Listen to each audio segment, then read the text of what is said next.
ছিল না, তবে আসছি ঘুরতে আসছি, ঘুরে কিছু করলাম, সবাই মিলে একটু আনন্দ করলাম, পরিবারের সবাই মিলে, এই আর কি, এই জন্য আসছি।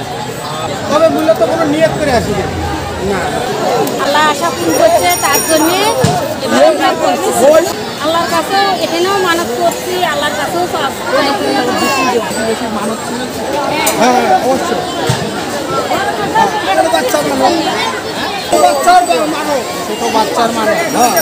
দাঁড়িয়েপুরের এই মীরের বাগানকে কেন্দ্র করে 1 মাস ব্যাপী এই মীরের বাগানের আশেপাশে এবং মীরের বাগানের যে মেইন যে চত্বরটি সেটিতে কিন্তু এক প্রকার মেলার মতো বসে এবং বিভিন্ন পণ্য সামগ্রী আপনারা দেখছেন হরেক রকমের কিন্তু পণ্য সামগ্রীর পসরা নিয়ে বসেন ব্যবসায়ীরা এবং তারা অপেক্ষায় থাকেন, বছরের এই বৈশাখ মাসের অপেক্ষায় থাকেন যে কবে বৈশাখ মাস আসবে এবং এই যে মীরের বাগান যাকে গাইবান্ধার মানুষ ইচ্ছা পূরণের যে মেলা বলে, সেই ইচ্ছা পূরণের মেলা। এখানে যে শাহ সুলতান গাজী পীরের যে মাজার, সেই মাজারে অনেকেই মানত করে এবং অনেক পরিবার রয়েছে তারা কিন্তু মানত ছাড়াও এমনিতেই পরিবার পরিজন নিয়ে তারা কিন্তু ঘুরতে আসে এবং বিভিন্ন দোকানপাট রয়েছে, খেলনা সামগ্রী রয়েছে,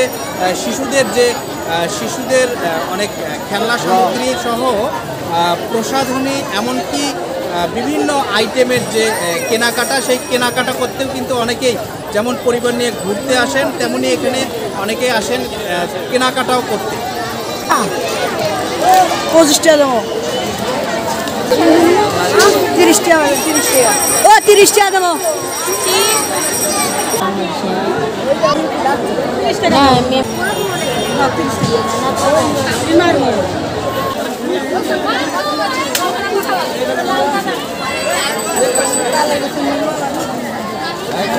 এই দোকানেতে তো এনা ভিড়।